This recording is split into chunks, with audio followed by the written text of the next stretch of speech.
Hola, este es el segundo video correspondiente al bloque número 2 del módulo de ejercicio profesional correspondiente a la Tecnicatura Superior en Desarrollo Web y Aplicaciones Digitales. Este es un recurso audiovisual que sirve de complemento, de guía, en función a los diferentes temas ya compartidos y que ya disponen en la plataforma virtual del aula antes mencionada.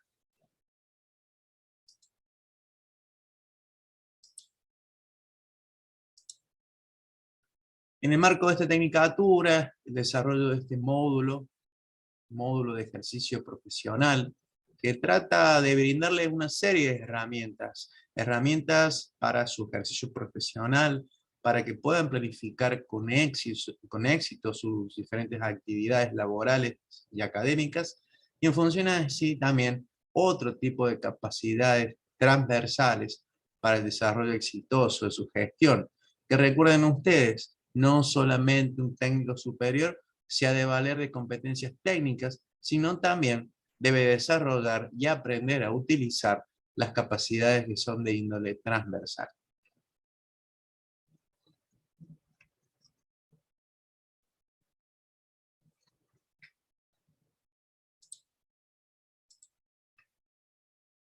Una de esas capacidades en el desarrollo de un exitoso ejercicio profesional es la adaptación y la flexibilidad. Adaptarse a nuevos desafíos, adaptarse a cambios y ser flexible a la posibilidad de tener una apertura mental a los nuevos desafíos. ¿Qué hace que una persona adopte esta habilidad de ser adaptable y flexible? Lo hace ser que tenga una persona con una flexibilidad en una apertura mental. También la receptividad particularmente al cambio, ¿sí? Ser capaz de responder de una forma positiva, asertiva y con voluntad de aprender bajo nuevas formas de contexto.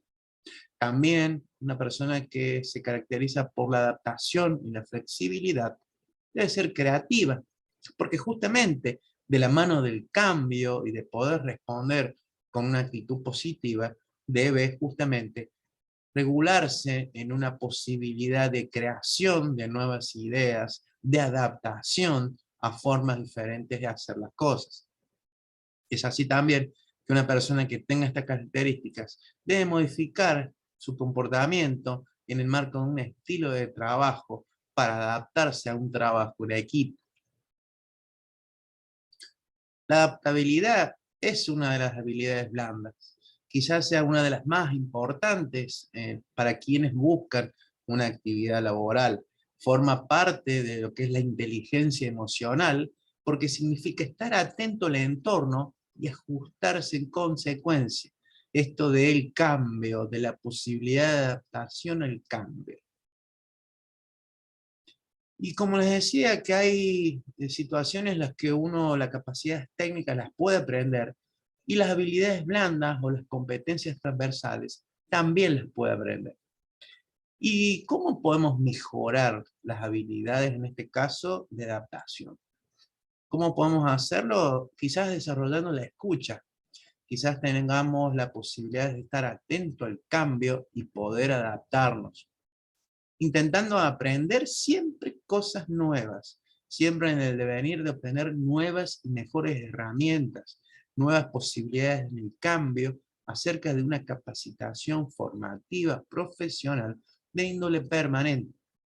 También tenemos que aceptar el cambio. El cambio es algo que siempre va a ocurrir.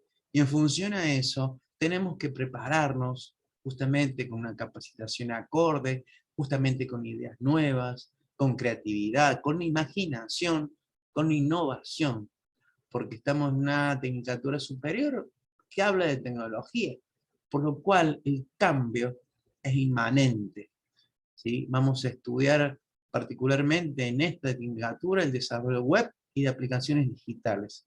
Pero tenemos que entender el cambio que es permanente, que es un ciclo vertiginoso en el cual debemos tener las herramientas necesarias en nuestra aptitud profesional para adaptarnos a esos cambios. También tenemos que aprender a escuchar, pedir la opinión de un otro, en la conformación de un equipo de trabajo. Ya vamos a ver más adelante que trabajar en equipo no es lo mismo que un agrupamiento de personas.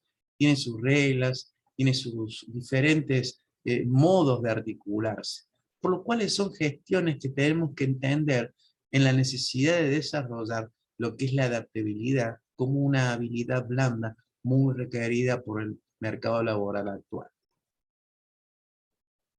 En el caso de la flexibilidad, en esto del cambio, en esto de estar preparados, en esto de poder enfrentarlos, se puede definir como la capacidad de adaptarse a ello y trabajar en distintas situaciones y con personas diversas. Justamente en el logro del éxito, vamos a ver que el trabajo en equipo es fundamental, por lo cual ser flexible también lo es. Y es la habilidad que se aprende, se ejercita para adaptarse a los entornos laborales, sociales, culturales y también académicos.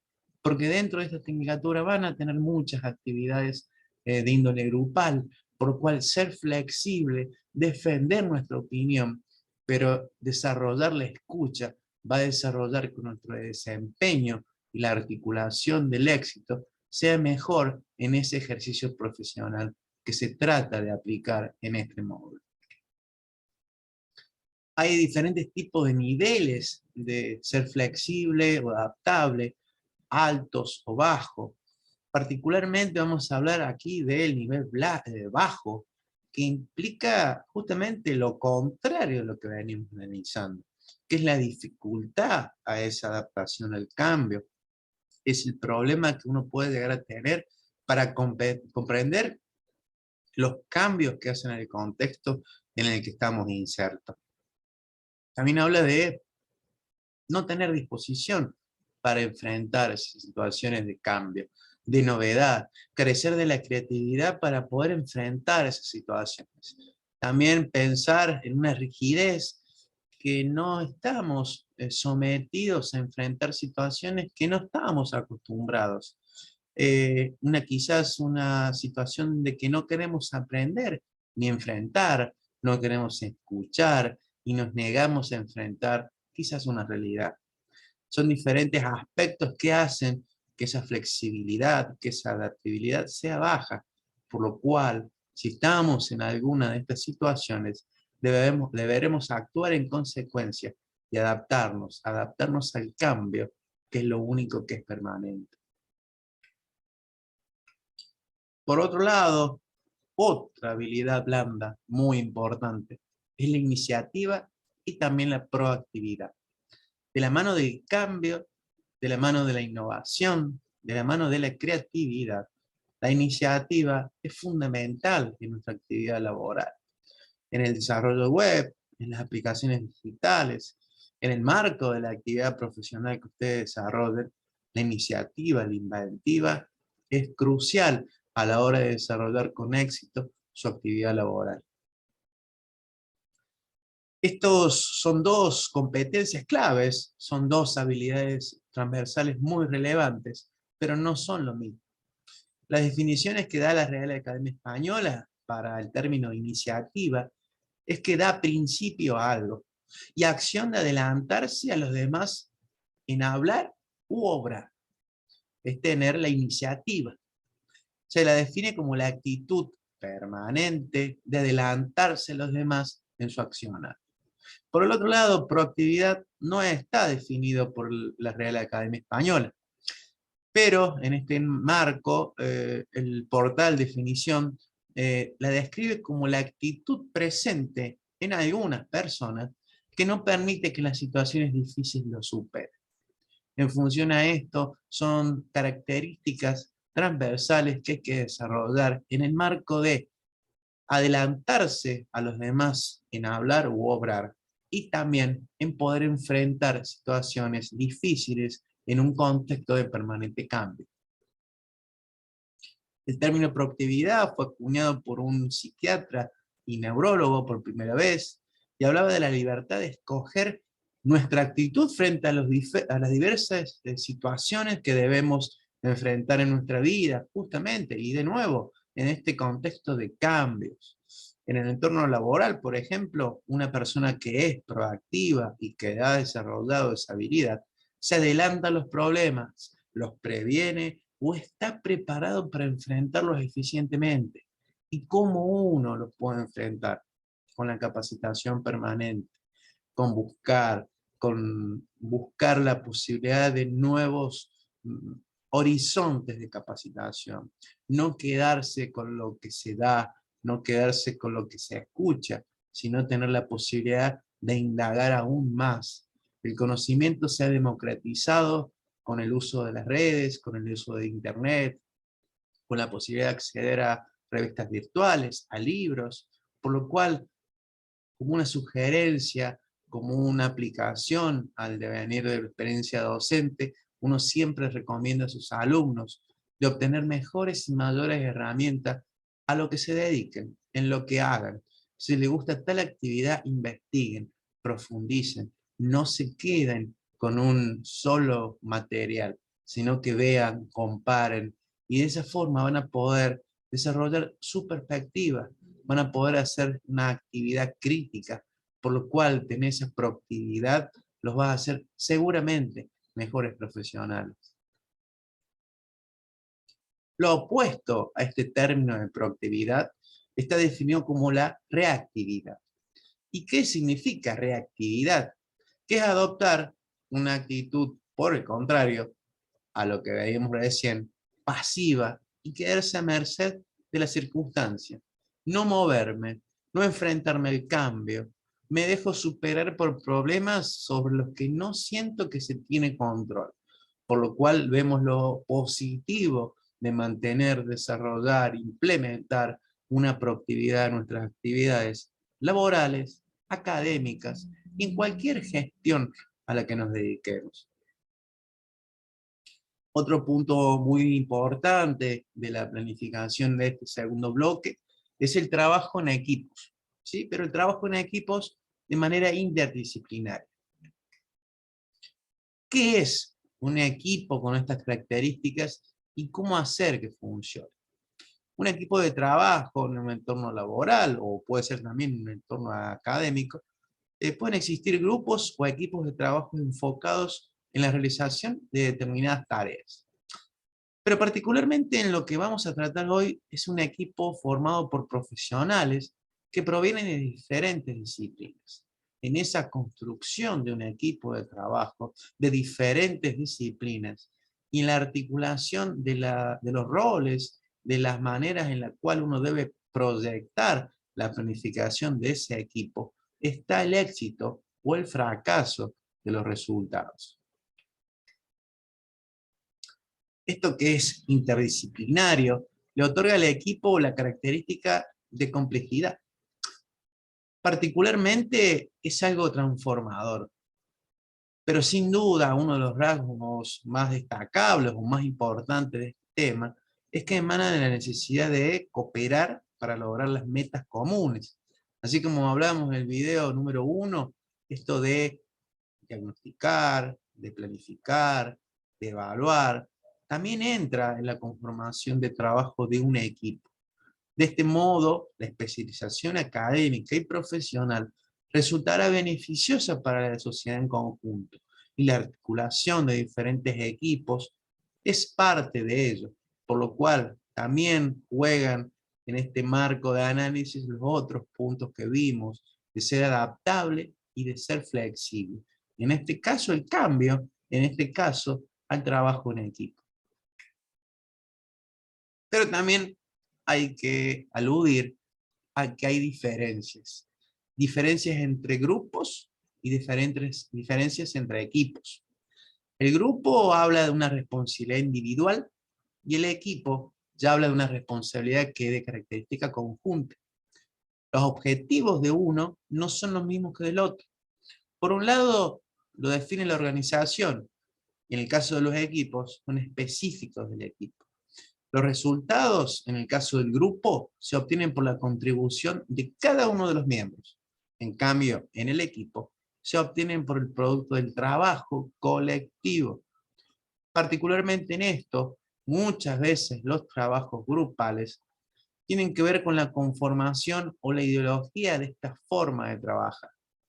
Ahora les pregunto a ustedes, ¿cómo les gustaría trabajar? ¿En grupos o en equipos? Y también otra pregunta, ¿en qué marco están acostumbrados a trabajar? ¿En grupos o en equipos? ¿Donde hay un líder con un fuerte y centrado en la tarea? ¿O donde hay equipos y el liderazgo es compartido entre varias personas? Son diferentes formas de ver un trabajo que es plural. Pero una cosa es trabajar en grupos y otra forma es trabajar en equipo. Vemos en esta gráfica quizás una forma simplificada de ver esta realidad. Lo que es el grupo de manera individual y lo que es el grupo de manera interconectada, de manera un trabajo colaborativo, un trabajo asertivo y realmente la conformación de un trabajo en común. Hay características que hacen al desarrollo de estos equipos que tienen la característica de ser interdisciplinarios. Por primer lugar, se comparte un espacio de trabajo. El equipo se ve afectado por el grado de implicación de sus miembros, de los roles que desarrollan cada uno de sus miembros, por el compromiso que cada uno de los miembros va a desarrollar en el marco de sus responsabilidades. El cumplimiento de los plazos, el cumplimiento de las tareas en tiempo y en forma. Un equipo interdisciplinario no es lo mismo que un equipo multidisciplinario. Esto está desarrollado en el material bibliográfico compartido, pero hay diferentes clases y diferentes diferencias en la conformación de inter y multidisciplinario, y particularmente la multidisciplinariedad es también necesaria para la innovación y la creatividad.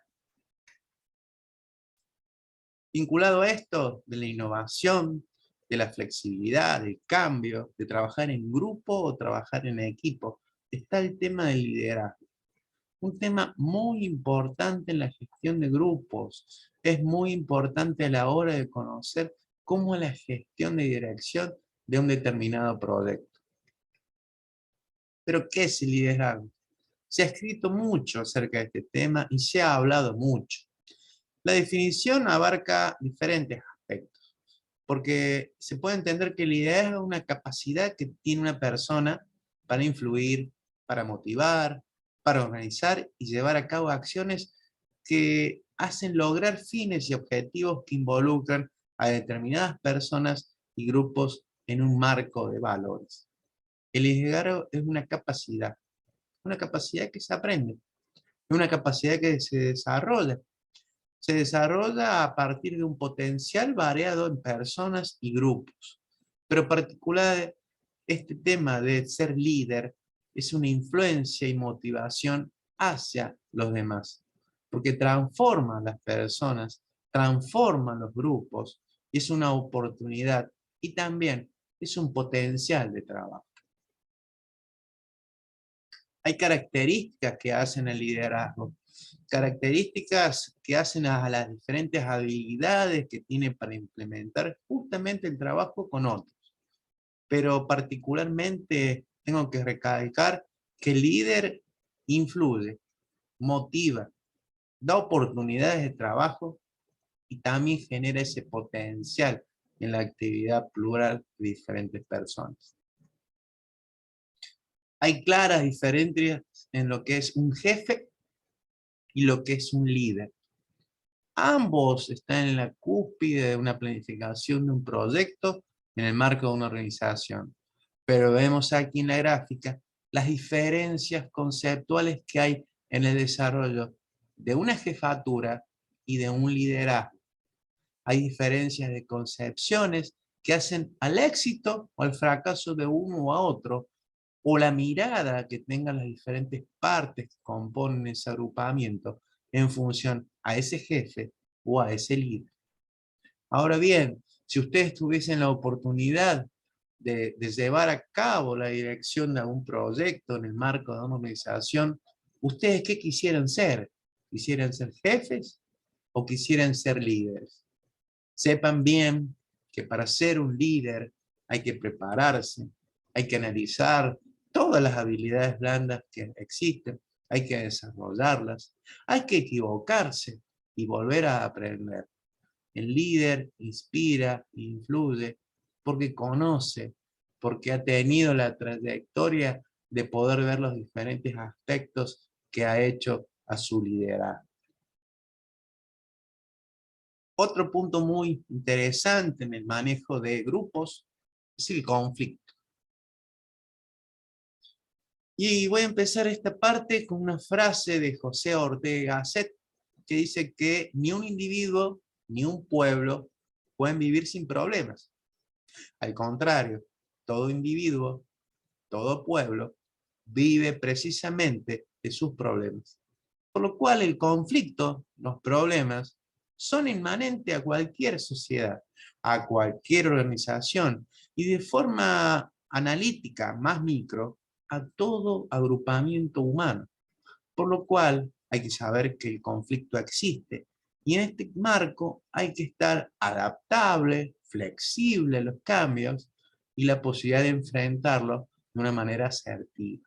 Ven cómo a lo largo del desarrollo de todos los temas que hacen el módulo de ejercicio profesional, todos los temas van teniendo relación, por lo cual cuando empezamos el bloque 1 se daban de manera aislada los primeros temas, pero en esta parte, en el segundo video del bloque 2, lo volvemos a retomar, porque en el ejercicio de estas capacidades transversales, una cosa es lo teórico y otra cosa es la habilidad en la gestión de un ejercicio profesional óptico, óptimo y de excelencia.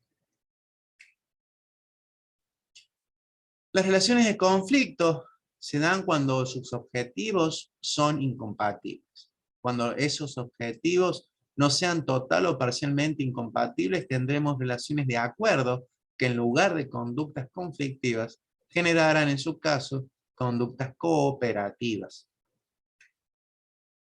Y para remarcar que el conflicto no siempre tiene una connotación negativa. No siempre que hay un conflicto es un problema. Por el contrario, generalmente es positivo y puede servir para fortalecer relaciones y para vencer obstáculos. Por lo cual, la esencia del conflicto no es negativa. Lo que es negativo es no poder enfrentarlo y quizás no buscar los marcos de acuerdo para solucionarlo. Y en ese marco se relaciona otro punto del plan de estudio, que es la negociación. Esta búsqueda de acuerdos para superar el conflicto. Ya no entendido de manera aislada, sino en esta forma de trabajo con otros, de negociar, de buscar acuerdos con otros. ¿Y qué es la negociación? Es ese proceso de discusión que se establece entre las partes por medio de representantes, si son grupos, y cuál es el objetivo de esto. Es llegar a un acuerdo aceptable para todas las partes, para ambos polos que estaban en ese conflicto y que advierten la necesidad de una negociación. Pero ¿por qué es importante saber negociar? ¿Por qué es importante desarrollar esta habilidad blanda de poder enfrentar el conflicto a través de una negociación? Porque va a ayudar a lograr los objetivos que teníamos en marcha. Porque va a poder resolver los conflictos que están en el marco de esa planificación. Y me voy a poder relacionar de mejor forma con las personas, superando esos inconvenientes que hacían a la gestión y a la aparición de esos conflictos. Todo el tiempo estamos negociando. Todo el tiempo hay conflictos. Como veíamos en la frase de Ortega Gasset, el conflicto es inmanente a la sociedad, de manera macro o de manera micro. Estamos inmersos en una sociedad con organizaciones públicas, organizaciones privadas, donde hay conflictos. Pero también en el marco de una familia hay conflictos. Por lo cual, estas herramientas pueden ser vitales para poder enfrentar estas situaciones que necesitamos saber y emprender la forma de negociación. Hay principios o reglas para la negociación. En este caso es una forma de las 3T, que hablo de tiempo, que hablo de tema y hablo de territorio, para poder entender cómo se puede dar una forma de negociación. En el caso de analizar el tiempo, cuando una de las partes maneja o manipula el tiempo en la mesa de la reunión. Otro es el tema. ¿Cuál es el grado de conocimiento? Si tengo como negociador o si lo tengo como parte de ese conflicto. Y también entender el territorio. ¿De qué forma o en dónde estoy discutiendo o tratando de llegar a un acuerdo? ¿De manera local, de manera visitante o en un territorio neutro? Y hay 7 elementos que hacen a la negociación. No son partes, pero son elementos que subyacen siempre. Los intereses, las opciones, las alternativas, la legitimidad, la comunicación, las relaciones y el compromiso. Estos 7 elementos interactúan en todo proceso de acuerdo. Y en este proceso de acuerdo se da el MAN, que es la mejor alternativa a un acuerdo negociado, que es la posibilidad de buscar alternativas posibles y buscar también los pros y los contras de esas alternativas posibles para posicionarlos en una actividad y una actitud superadora para vencer el conflicto gracias a la negociación. Particularmente este tema es muy importante, que en todo conflicto, en todo desacuerdo, buscando el acuerdo, debemos aprender a posicionarnos y centrarnos no en las personas, sino en los intereses. ¿Por qué? Porque para llegar a una solución hay que conciliar los intereses, no las posturas. Las posturas pueden ser defendidas por cada cual, pero dentro de esas posturas aparecen intereses, y esos intereses son la forma que tenemos que tratar de acordar, y de esa forma llegar al acuerdo que haga desaparecer ese conflicto. Porque los intereses definen el problema. El problema básico no reside en las posiciones, sino en el conflicto entre las necesidades, en los deseos, en las preocupaciones y miedos de cada uno que hace a los intereses. Y los 4 fundamentos del método de negociación de Harvard, que es una manera de entender la resolución de conflictos, es que hay que separar las personas del problema. Mi problema lo tengo a través de posiciones, intereses que tenga esa persona, pero mi problema no es con las personas. Me tengo que concentrar en los intereses, no en las posiciones. Tengo que generar una variedad de posibilidades antes de decidirme a actuar o proponer. Y debo tener criterios en los que el resultado se base en algún criterio que tenga características de objetivo.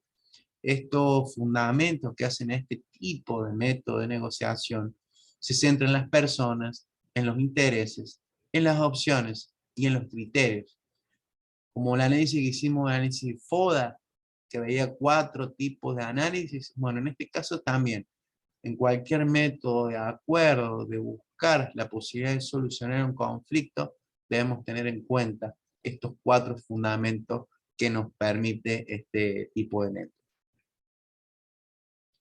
Y los modelos de negociación, de cómo llegar a un acuerdo positivo en el marco de vencer ese conflicto, hay diferentes posturas, pero la que se elige y la que tiene relevancia es la denominada ganar-ganar, que trata de integrar los intereses de ambas partes en las posibilidades de ventajas en ese acuerdo de llegar a un buen puerto de manera integral entre los dos sectores que estaban en pugna en ese conflicto. El ganar-ganar significa que los acuerdos o soluciones son mutuamente benéficos, son satisfactorios para ambas partes. Y se habla también que en este escenario de vencer un conflicto a través del acuerdo, se busca un escenario de tipo cooperativo, no competitivo. No quiero vencer a la otra parte, quiero de forma cooperativa que ambos ganemos a través de buscar un punto en común del conflicto y poder llegar de ese modo al acuerdo que buscamos. Y el método a tener en cuenta para lograr este acuerdo, como decíamos recién, habla de las personas, habla de los intereses, habla de las opciones y habla de los criterios.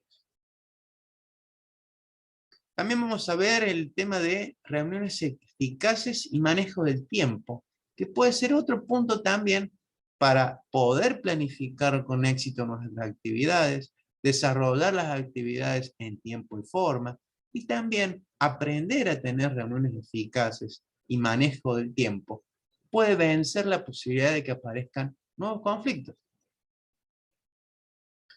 La definición de reunión que siempre le vamos a tener en el desarrollo de nuestras actividades, ya sea de manera virtual, ya sea de manera presencial, es ese proceso donde un grupo de personas están reunidas como un conjunto con un propósito en común.